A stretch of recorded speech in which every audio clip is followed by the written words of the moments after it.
you guys doing?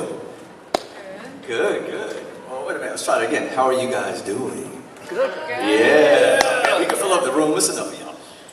My name is Chris Green. I'm going to be moderating the panel here. And yeah, we're going to go ahead and get started. Obviously, you're here to see this gentleman, Mr. Quentin Aaron. Give it up for him. Nice little welcome here to Tampa Bay Comic Convention. How you doing, brother?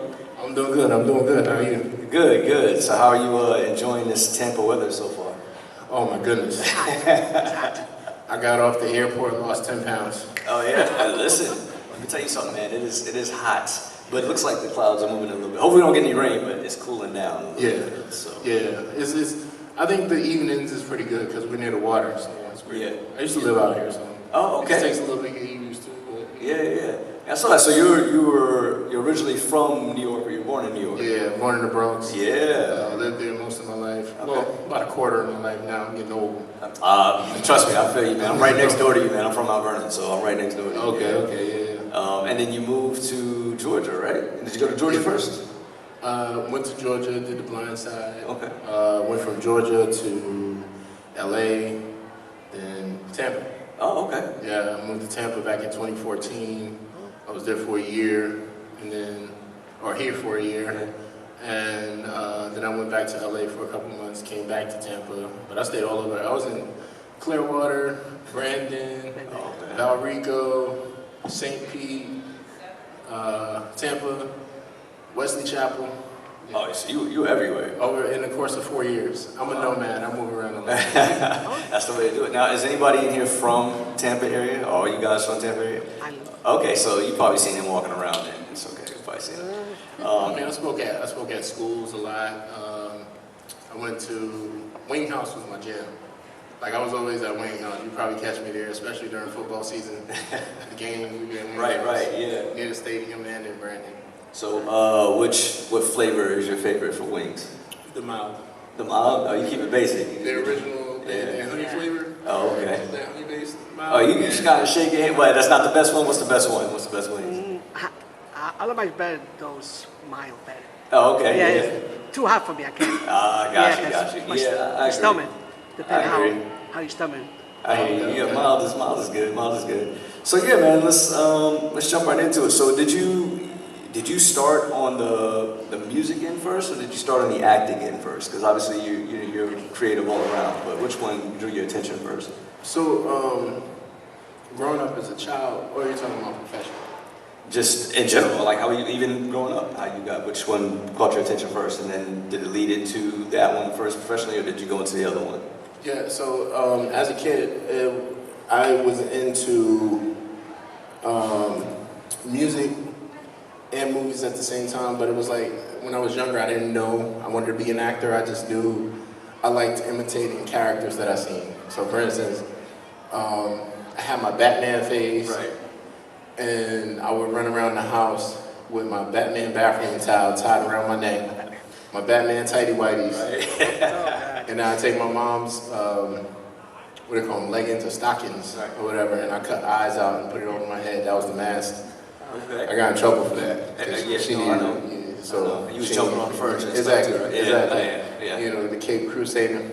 One time I got lightheaded. I had the towel tied a little too tight. Yeah. Choked myself out. Yeah.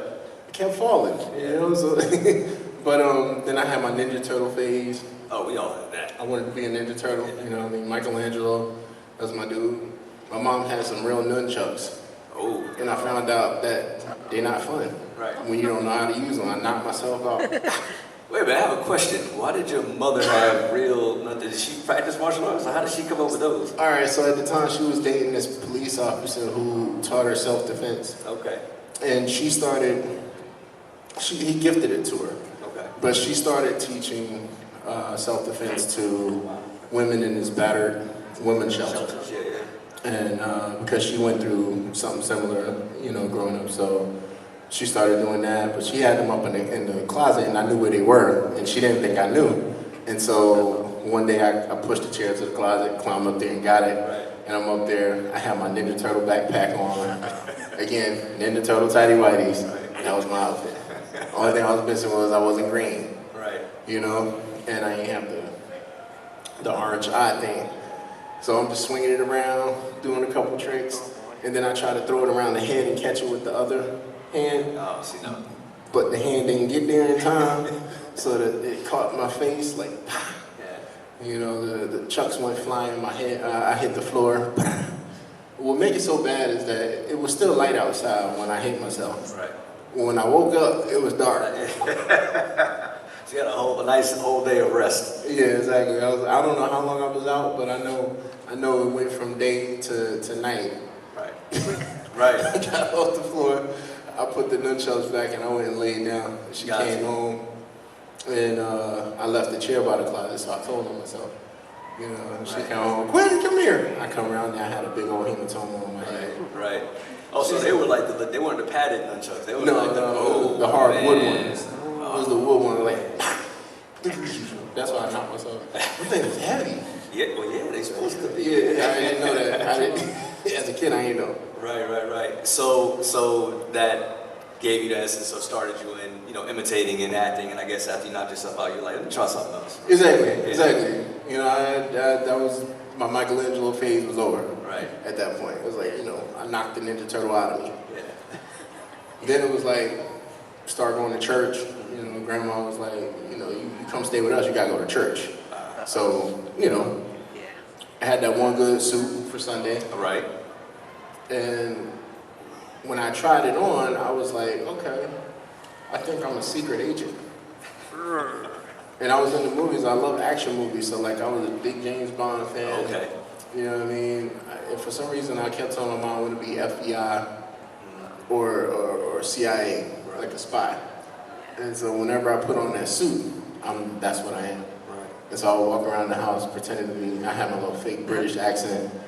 James Bond. Exactly. And I told my mom I was going to be the first black James Bond. Right. Hey, still time. And then I was, until I saw Idris Elba, and I was like. I mean, he said he's not interested. So yeah, he said he's not going to do it. It's still open, man. Exactly. So your exposure to, I'm guessing your exposure to music came from church. Yeah. Well, my mom first. Okay. And then church. My mom was a big music lover. She played a lot of the oldies. So I grew up on, Marvin Gaye's, Luther Vandross, Al Green, Whitney Houston, one of my favorites. Right. But then she was very she loved the Police, the Eagles. She had a crush on Sting. Oh, So, of course. That was Fields of Gold was one of her jams. She played all the time. Shape of My Heart. And I love the Police album, the first album that came out. So I used to sing all of those. Roxanne, you don't have to put on the red light. There it is. You guys know this song, right? Everybody knows this song, right? Yeah, Okay. those were my jams. So I listen to a lot of oldies. It's funny. I couldn't tell you much about today's music. I don't know who a lot of the artists are. I'm like, man, I'm like, people be like, oh man, I love that song. I was like, I don't know what it is. Right. It's just something about the classics, that they still can last this long. You hear it and everybody knows the song or knows the rhythm. And everybody wants to start singing along with it. So Exactly. It's just, you can't beat that. Today's music makes me feel old. I hear music today, and I'm like, when I don't know it, I feel old. I'm like, oh. Yeah. You turn the stage, you turn it off. Yeah, turn it off. I don't know what they talking about. What language was that? Right. Now, when you jump into, so fast forward, so when you jumped in, it was like, okay, this is what I'm going to do professionally as far as acting. How did you go about it? Did you jump into a class? Did you get an agent first? How did it lead to you, getting into your film roles and TV roles?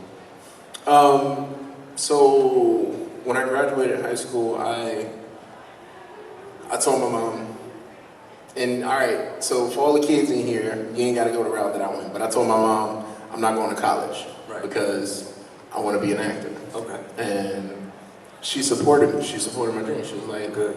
You've been doing this since you was a kid. And I asked you a long time ago if you can do it without making money, would you still love it? And I said yes. And she was like, wow, that's how you know what you're meant to be doing. Right. So she supported me. She was like, I'm going to see to it that I help you get to where you want to be. Because you already got the belief in yourself. You know you can do it, and you know that you're determined to do it. So when it got to that point, it was just, all right, let's do it. We started creating profiles on different submission sites, went and paid for headshots to get taken, and she just started submitting me as my manager. Wow. And, you know, that's how we started. That's awesome. That's awesome. Yeah. It's always great. So for, you know, if we have parents out here who have kids that want to do it, that's always a key thing, is having that support from family, especially when you're getting into this type of industry where you want to act or anything creative, because it's rough. It's really, really rough. So it's cool that, you know, your mom supported you and had your back on it, even to the point where she was doing the momager thing, you know. Yeah, exactly. It's very important. A lot of times we don't know it, but as a kid, you need support. Yeah. Because you have, as an artist, you're very vulnerable, and you have doubts about yourself all the time. But if you have that person that you trust and that you know you love, telling you the truth, because my mom told me the truth. There were sometimes I was saying and I ain't really sound. You know, when I was first working out the kinks, and she was like, start over. When she did that, that mean I was bad. I was bad. Start from the beginning. Start over. Like one time, she walked into the room, stopped the tape, turned it back over. Like, why'd you start? It wasn't even finished yet. She said, "No, you messed up. Oh, wow. You gotta go again." Wow. My mom was like, and that's why I love Simon Cowell when he was on American Idol. Right. Because my mom was like that with me. Okay. But it was cool because it was like that criticism that you need. You know what I mean? It was like, she's like, I'm doing you a disservice if I send you out to the wolves unprepared. Right. You know what I mean? Like if I tell you that you're ready and you're not, they're gonna eat you alive. Right. And I was like, okay, yeah. So that's why I like when people are honest with me. Right. Like if I mess up, tell me. Yeah. I'll do better next time. Right. You know what I mean? Because at least now I know where I messed up because I was told, you know, so. Yeah, you need tough skin, especially when you're doing, you know, auditions, and as the auditions become larger, you know, Exactly. it's you start hearing that feedback every once in a while, and it's like, all right, cool, but then when you don't get it, you're like, man, did I suck? What happened? Was I bad? Yeah, and I miss auditioning in the room. Yeah, man, that's the best. Oh my God, this new, since 2020. Yeah. I can't. Yeah, you can't get it, I mean. Sitting in the tape, and they say, you get so many times to do it over and over, and it's like, yeah, but you're doing it to a camera. Mm-hmm. You're not getting feedback. No, there's no connection. Yeah, so I think what helped me with some of the auditions I've had over the years is that there are people that would tape you, and sometimes those people are like casting directors that do their side hustle as putting people on tape and get paid. So I would go to them because they could coach me through the audition. Yeah. And then it feels like I'm in the room because I'm getting that feedback. And I'm very big on, like, when I say or do something, if I'm looking at someone, I can see their face. Yeah, you're reading like, it. Because I play poker, so. Oh, okay. So when I see certain, you know, on the face, oh, that wasn't it. That was, okay, all right, cool. Right. Like, well, I didn't say nothing. No, your face said it. I saw it. So I had doubts already, and your face reassured me. Right. I gotta do it again. Let's run that back. Let's go. So you have a disadvantage, or you have an advantage when people play against you. You have a disadvantage because you're an actor, so you got a good poker face then. Oh yeah. When I first was learning how to play, I had tells of the wazoo because the dude that taught me how to play, he would read my hands like nothing. Right. Like he'll look at me, I'll look at my cards and he'll go like this and just stare at them, and he'll tell me what I had, and I'm like, you tricked the cards. Like I would shuffle and then I would deal. Still tell you.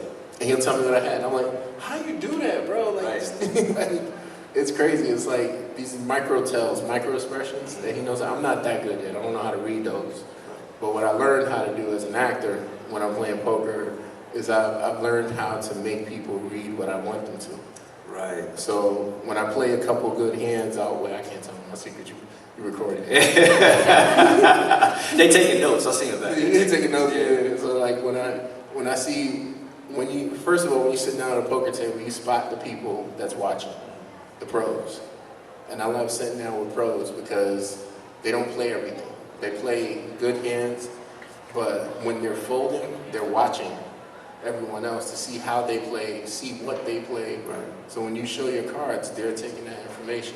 Right. Smart. Smart. And so what I started to do is when I have good hands, I would do something like and that's a hand that I know I'm gonna win. Right. And then when I win it, and they're seeing that. And Yeah. so when I don't do that, I'm either folding or I get beat. Right. And I'm like, and it was like another time when I watch the TV, when I look at the TV, when I'm waiting for them to act, and that means I know I got it. Right. And so I would start doing that with 2-7. Right. And I'm like this. Right. And they're So you're tricking them. they're into folding. thinking. Right. And I got 2-7, and I'm winning with garbage hands Right. because I make them read what I want them to read because I see how they're trying to study me. So Right. it's an advantage as an actor, Yeah. learning how to read people. But I learned that early on when I was doing security because I was a bouncer, and I never really liked confrontation, so I would pick up on, people's body expression, and I would stop it before it became a thing. Got you. You know, Yeah, de-escalated before it got exactly. got Like crazy. a lot of bouncers I worked with, they love to fight. They were running in. It's a brawl because the bouncer started. They're running Right. jacking somebody up by their shirt and throwing them out the club, Right. and it's like, dude, you don't know what car they in when you got to walk out later. Right. Yeah. You know? That's a thing. That's a thing. Yeah, so I didn't do that for long. I was from 18 to 24. I was a bouncer, and then I was like in New York City. Right. So I was like, nah, I can't do this no more. Man. So it sounds like you get into a lot of stuff and do a lot of stuff. So when it came time to work, like you land a gig, and you're working, on location somewhere, whatever. How was that working for you? Like if you were you bouncing at the time when you land a major film or TV show? Were you bouncing or were you doing something else? And how was it like? Hey guys, I got to go because I got to film this movie. So when acting started picking up for me before The Blind Side, I was getting a couple TV projects. I did Be Kind Rewind. That was my first film. Jack Black, Danny Glover, and all stuff. Yeah. That was supposed to be one day, one shoot. Right. I mean, one scene. One day, one scene. Right after they shot my scene, we broke for lunch. And then I'm sitting in the corner, I'm eating, just chilling, minding my business. And Danny Glover, Jack Black, the director, Right. and most of they all walk up, pulling chairs up around me, and they sit around me. And I'm like, okay, am I in trouble? What's going on? Then they were like, how you like it? How you loving it? And I was like, yeah, man, oh my God, I'm talking to Bertha right now. Like, I was just freaking out. And then they're like, so this movie, the director, I'm trying to remember, this is one of those things when you get old and you get a name, it's just like right there and it just runs away. Michelle Gondry. Okay. Michelle Gondry, the director. He goes, so Quentin, we have about a month left on the film, and I want to know if you would like to be a part of the cast. Wow. And I was like, yeah. Yeah, exactly. Yeah. And so he said, oh, good, fine, it's settled. We want you to come back to set tomorrow. Everything taken care of.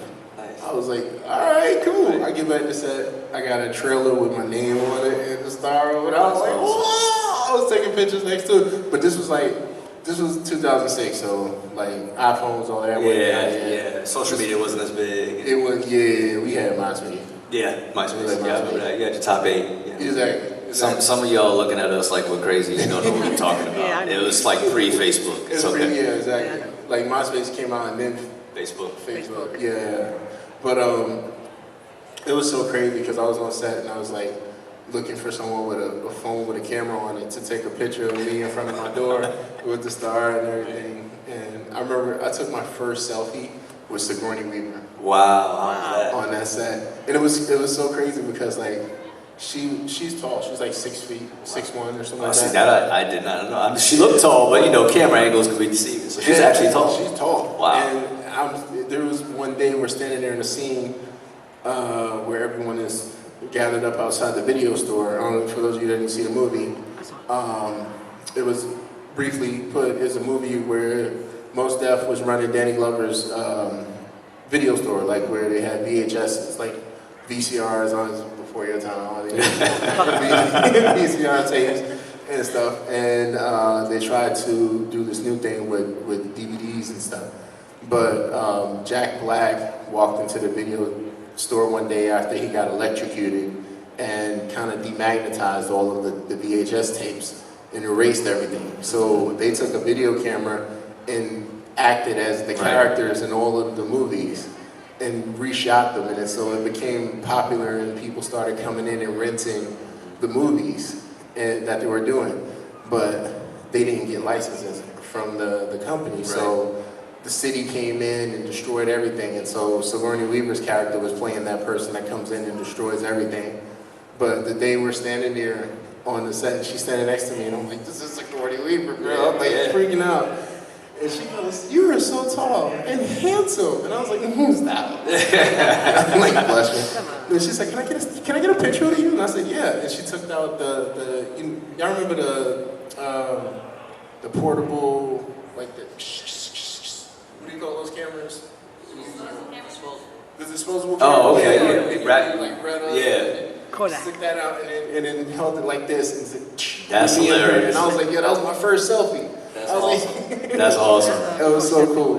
And you can't really see yourself, so you really had to know what you were doing. Yeah. She had the angle right there, and then I was like, oh man. I wish I knew that picture. I didn't get a copy of it. Oh man. I know. I gotta reach back out to it. You still got this? I'm gonna try to, see if I got a little star power. Yeah. Reach out. Hey Sigourney, how you doing? Right, put it up on Instagram. This is what a real selfie looks like. Yeah, exactly. I would say, I think they know that you have it. I mean, if you look at his Instagram, you've taken pictures with pretty much everybody. Yes. So except for Jay-Z and Beyonce. Yeah, well, it's coming. I mean, you're in the music world now, so it's coming. True. It's coming. Yeah. And so how is that when you walk out and Will or Denzel, like you said, Jack Black, like these people recognize, and like, hey, what's up, man? Quentin, come over here and take a picture. Man, how is that?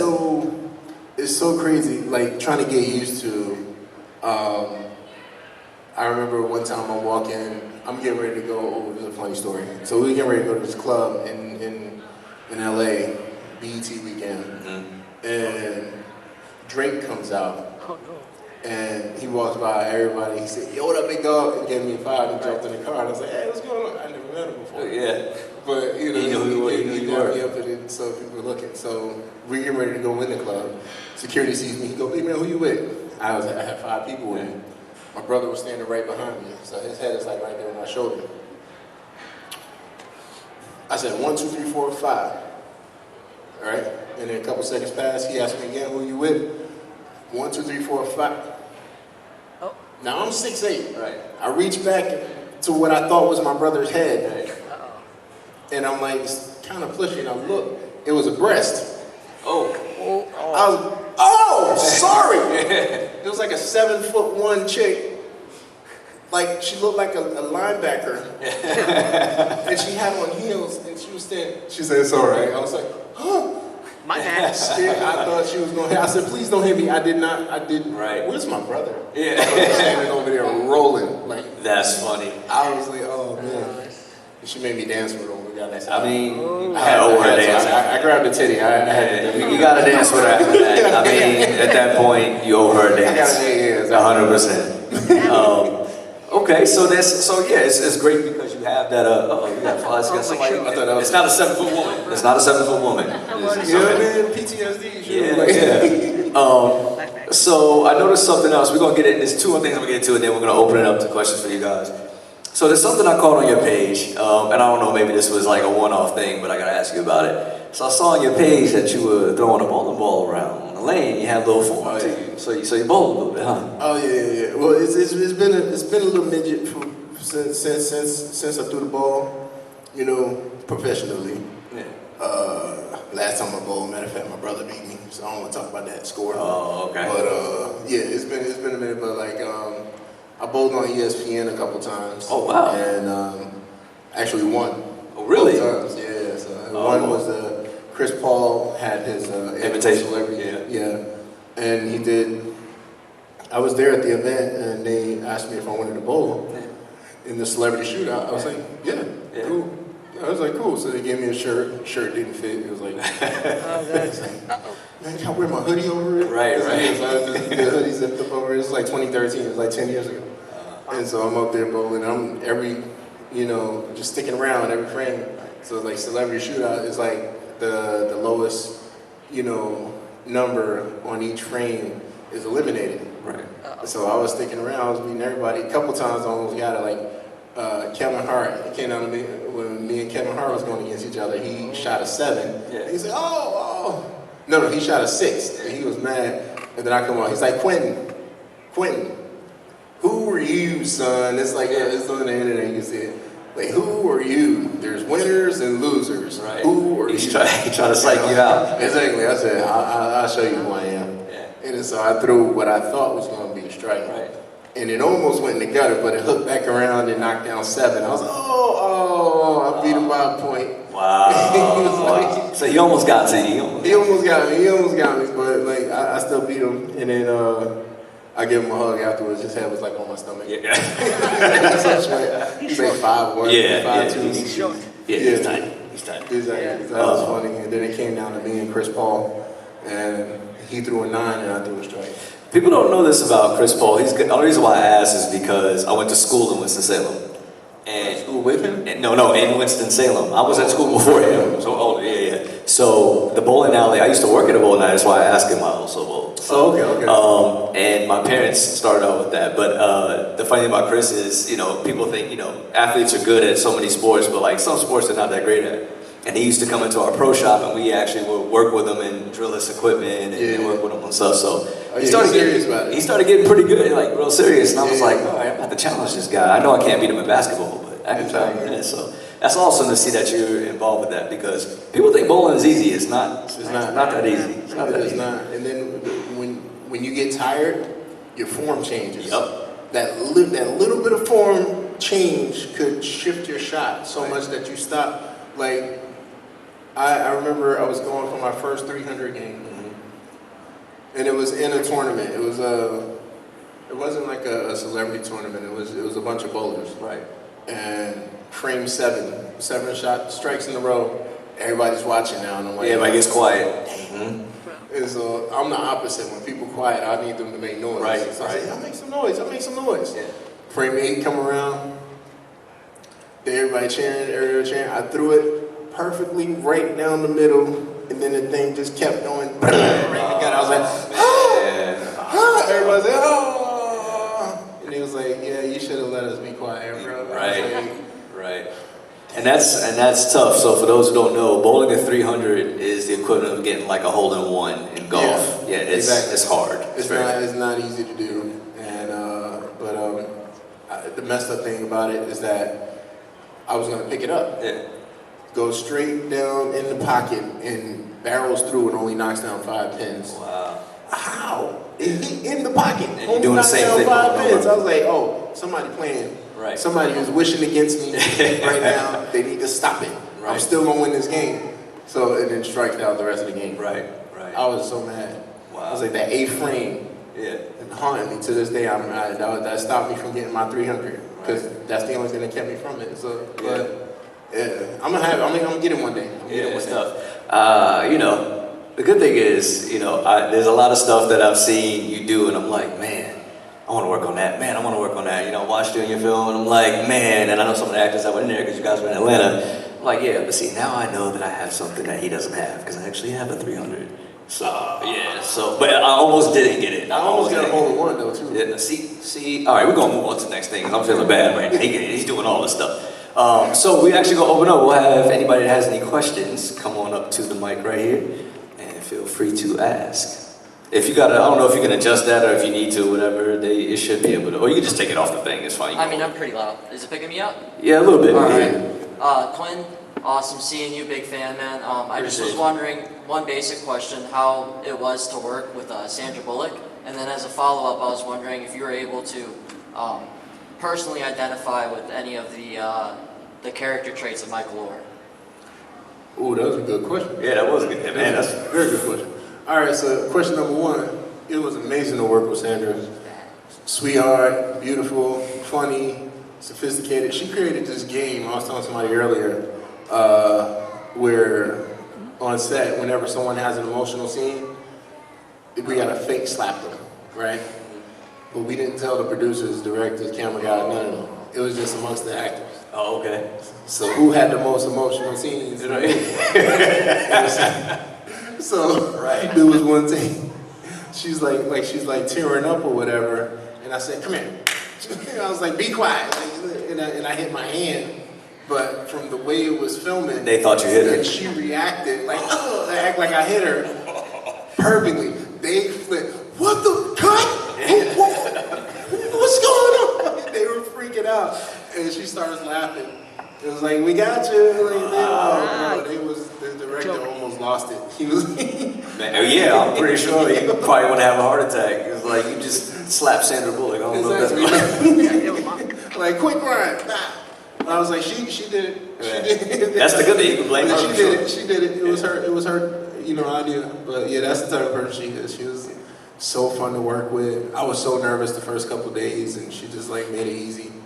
I remember one time I was trying to take a sneak picture of her. Like I'm sitting in the laundry room, and she's out there at the car, Bad idea. and talking to the director, and I'm like this over my shoulder. And then I look at it. When I zoom in, she's looking right at me like. Delete. That's awesome. I was like, yeah, but she was funny, man. Yeah. Super cool. Second part of that question. At the time, I hadn't met Michael Warren. Only thing I knew about his story was what I read in the script because he was going through the combine. At the time, trying to get into the league. And so he distanced himself from the filmmaking process because he didn't want that hanging over his head while he's trying to get into the league. And people calling him Big Shot because he getting the movie made. So he kind of stayed away from that. And the director, actually, John Lee, didn't want me to meet him then anyway because he said, Michael today isn't how he was at the time you'd be portraying him. So he didn't want me to meet him and act like who I'm meeting because it wouldn't have played right. So at the time, before I got the movie, my life was kind of in shambles. It was, I lost my mom 6 months before going out to do the movie. Me and my brother was almost evicted. Literally 2 days before. No, we got the call the same day. We got the call for the movie the same day I got an eviction call. Like the sheriff's department called and said they're gonna padlock my doors. Wow. In 72 hours. Hang up from that call, 30 seconds later, the phone rang again. Hey, we want to know if you still want to do the Blind Side. Yeah. Definitely. Well, yeah, let's do it. It was like, yeah, we want to get you down to Atlanta so we can start working on the film.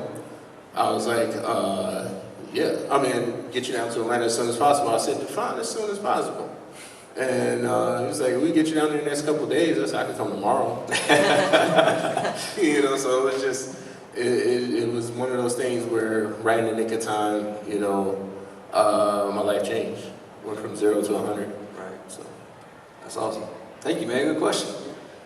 Anybody else have a question? Don't be shy. Don't be shy.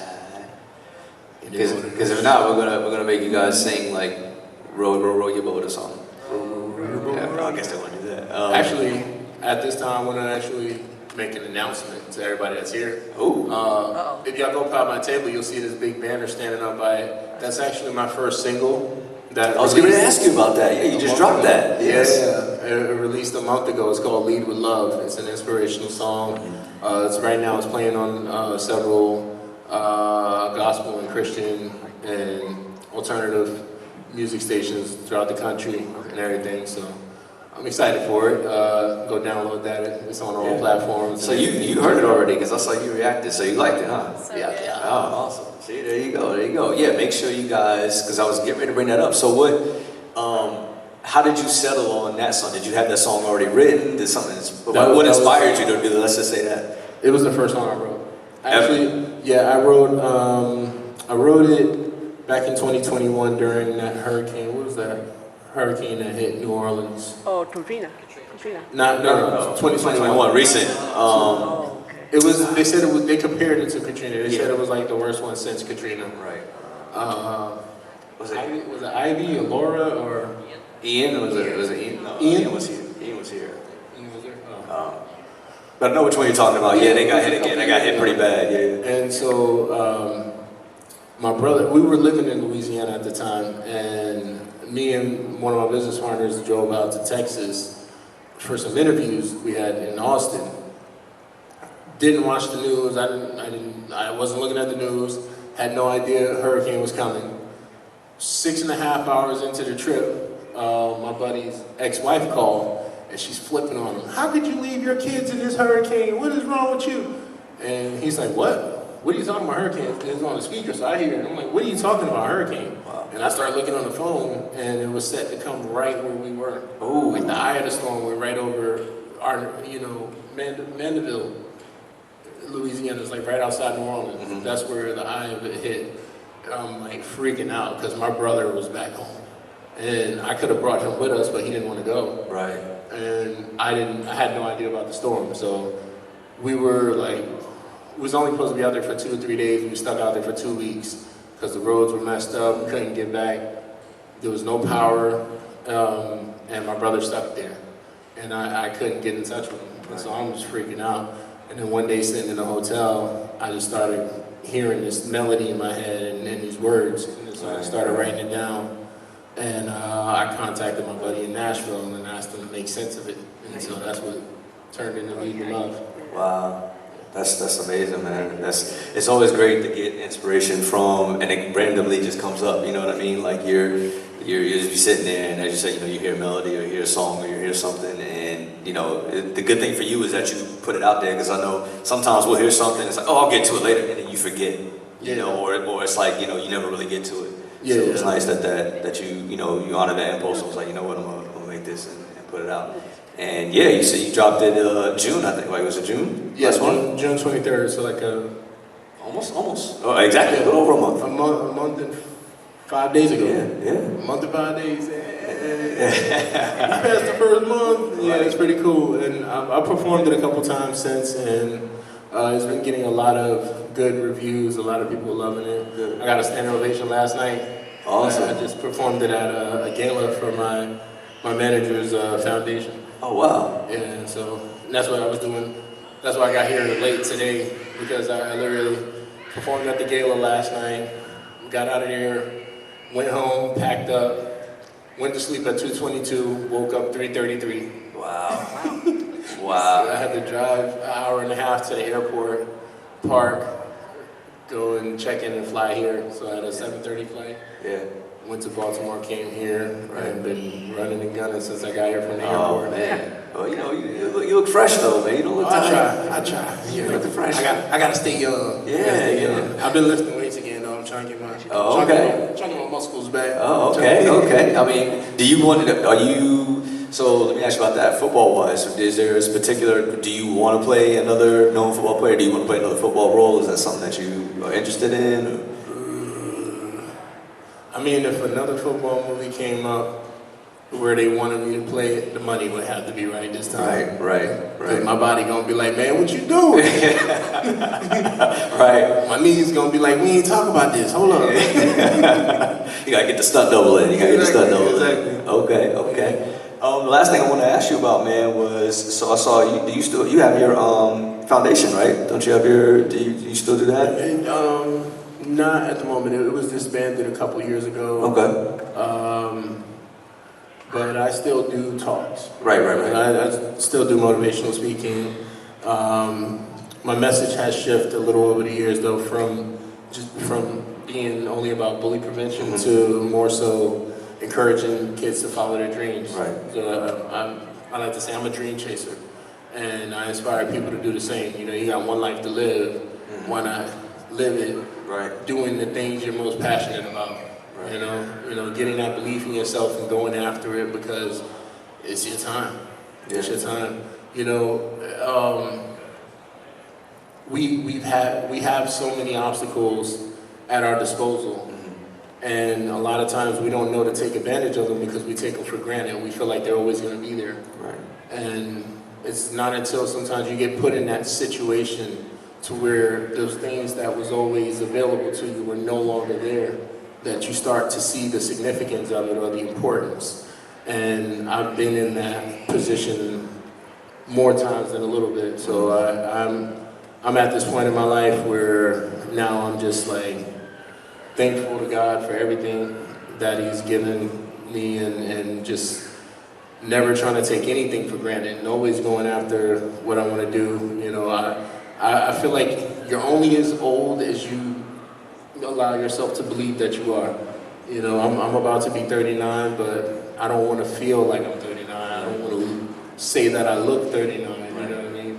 I want to feel and look younger because I want to act younger. I want to, not young-minded, but like younger energy-wise. Right. You know what I mean? I still got a lot of life to live. Yeah, man. Yeah, and a lot to do, man. I'm sure they're ready for it and appreciate it. And yeah, your birthday's soon, isn't it? A couple weeks? Yeah, August 15th. Oh, so he said if y'all want to send any birthday gifts, he'll let you know where to send them. Exactly. I got a office address y'all can send birthday gifts to. Yeah. You know, I prefer, you know, little envelopes full of cash. Or you can send a gift box full of cash even more. That's pretty cool too. Right. Any other questions before somebody? Oh, yes, there you go. Yeah, you got to raise them hands. No, you're good. I was just going to ask about your experience here in Tampa. What was your favorite part of living down here? I was born here in Tampa. And I love this place, so. Okay. Oh, you know, Tampa has a lot that I loved about it. That's why I was here first one, and getting to experience all of it. Like I've been out to Clearwater Beach several times, just hanging out there. I did a golf tournament out there one time with what's the quarterback that James Winston. Okay. This was his rookie year. Yeah. We did a celebrity golf tournament out there one year. We was at the Hilton, I think, one of those hotels. But it was just beautiful out there. I love it, near the water, then Clearwater, and there's just so many different experiences. I used to go to Hogan's on the beach. Yeah. I went to where you see Winter from the Dolphin Tale movie. Yes. Oh, yeah. The dolphin Yeah, the thing. I dolphin went out there. experience. Yeah. Yes, that was pretty cool. I was like, I touched the dolphin. It was like, get in the water. I was like, no. Baby steps. He would say baby steps. But it was pretty cool. Tampa has a lot to offer. I definitely love the city. It's a beautiful city. I've been to several hockey games Oh, the Lightning. out here. Yeah, the Lightning games. I was at the championship games. Yeah, man, they killing it. A few Man. years. They are killing They're it. beast. You know, we were at the owner box. I went down and met the team, so it was pretty cool. Yeah. Awesome. Thank you. Oh, thank you. Good question. Yeah, you guys, sports-wise, is it last year or the year before where we had the dual parades? I'm not from here originally, so I'm asking, were the Lightning and the Bucks won in the same Oh, year? yeah. Was it last year? That was like a couple Yeah, years. for the that was boat a few parade. years ago. The boat. Oh, We have boat. Lightning and the Rays and the Bucks. that's right, in the race. All three of them. That's It right. was the trifecta, yeah. Oh man, it was like, yeah, I'm sure it was crazy out here, just party city out here. And it's cool because they do the parade out here with the boats, right? The They out boat, here. yeah. So I remember seeing that on the news. I was like, oh man, that's crazy. I've been there. Yeah. I've been there. Fun times, huh? Oh, yeah. Any other questions? Because I have one last one for everyone, which I think y'all like, but yes, sir. Yeah, so what's your favorite line and for the blind side? It's my favorite line in the blind side. I can My tell- favorite line or favorite line in the movie? In the movie, you remember the part when you drag number 66 into the close to the bus? Yes. You remember when and you say, Oh, that's your favorite line? yeah. He said, where is it taking him, coach? To the bus. Yeah, It's time for like him that to go one, home. Yeah. I don't know, what was my favorite line?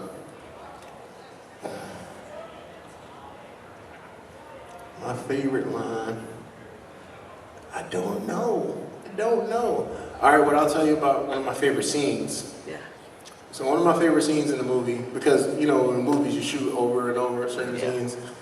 My favorite scene was the proper hug. Oh, yeah. Because I got to hug Sandra Bullock a lot.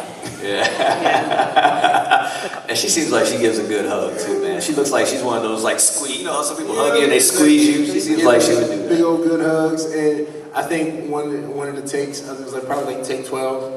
I like takes, Take yeah. 12. She's like, you better stop messing this up. I know you're doing that on purpose. I was like, I'm sorry. It was so Hey, hard. I mean, it's a good reason to mess them up. Yeah. Oh yeah. And you remember one of the line right there that she say that if you get one of the girl pregnant, I go, Oh yeah. yeah, that one. That sounds like that's a mom line for Yeah. sure. There's a mom like, yeah. Yeah. If you get a girl pregnant out of wedlock, I'm gonna climb in the car, drive all the way up here, and cut your Yeah, yeah. off. Yeah. Yeah. When she goes there, she'll do it too. Yeah. Catch- Last question I'll leave you with. So we'll see. We're gonna put them on a hot seat right here. Uh-oh. So you're gifted a day where it's like, okay, cool. Here's this day. In both of these situations, it's unlimited, but you have to pick between one, and it's either sing on stage with your favorite singer of all time, or work on a particular scene with your favorite actor or actress of all time. But you can only pick one. Which one you going with, and who are they going to be with? Oh, it's gonna be a movie scene. Okay, and who is it going to be with? I know I ain't think that far. I ain't think that far. Let's see.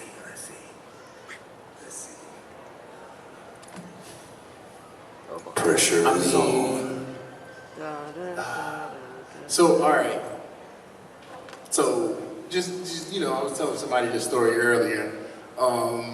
Back in like 2011, 2012, I was at a pre-Oscar party. Oh. And no, actually this was the premiere of Salt. Okay. And Brad Pitt grabs my hand and drags me through a crowd over to Angelina Jolie. Now when I tell you, You're like, he goes, "You gotta meet someone. My wife loves you." And I was like, "I love your wife." And we go right to the front of her. She grabs me and kisses me on the face, and I was like, "Huh." Oh, I so almost passed out. that's the answer, huh? You got to do something with Angelina Angelina, Jolie, if huh? I could do a scene with Angelina Jolie, I'm just saying, That's it. You I'm good. just- I'm like, "Hi, Angel." And she see that video. You send her that video? I was going to say, listen, all of you are in here. I'm sure all of you have some form of social media or access to it. I think Angelina Jolie is on social media. I think you guys need to go in there and be like, Quentin Aaron said. Quentin Aaron said that he want to do a movie with He you. knows her dad and brother really well. As I do. Oh, really? What's going on? What you waiting on them for? What's going on? Well, they already know. Oh, But see, got you. I gotta be patient. I can't seem too desperate. Yeah, it's true. Yeah, you gotta hold back a little bit. That makes sense. They That gotta makes play sense. cool, right? Exactly. Right. That makes sense. Well, look, man, thank you for coming to Tampa, man. I think we reached the end of our time, so we appreciate having you up here and sharing your stories. Everybody give it up for Quentin Aaron, please. And where are you at out there in the hall? So let them know where your table is. They can come see you and autographs and pictures and all that. They haven't done so. Absolutely. I'm at table 34. It's somebody can show you how to get there. If you look at I'm table 34. I'm by some other people. When I got here like 3 hours ago, straight from the airport, and I went straight to my table, so I didn't get a chance to see who was all around me. But I don't know where I'm at. But I'm pretty sure you asked, where's Quentin? You'll see I have a big banner over by my table with the link to my single on it, so you can come and see my social media links is on there as well. You can follow me on Instagram, TikTok, Twitter, Threads. Yeah, Threads. I'm still figuring that one out. Yeah, I think it's like if you're on Instagram, you got Threads. Yeah, okay. So it's like, that's about it. On my website, QuentinAaronMusic.com. You get see when I'm coming to a city near you again. We got a tour coming up that we're getting ready to do for promo.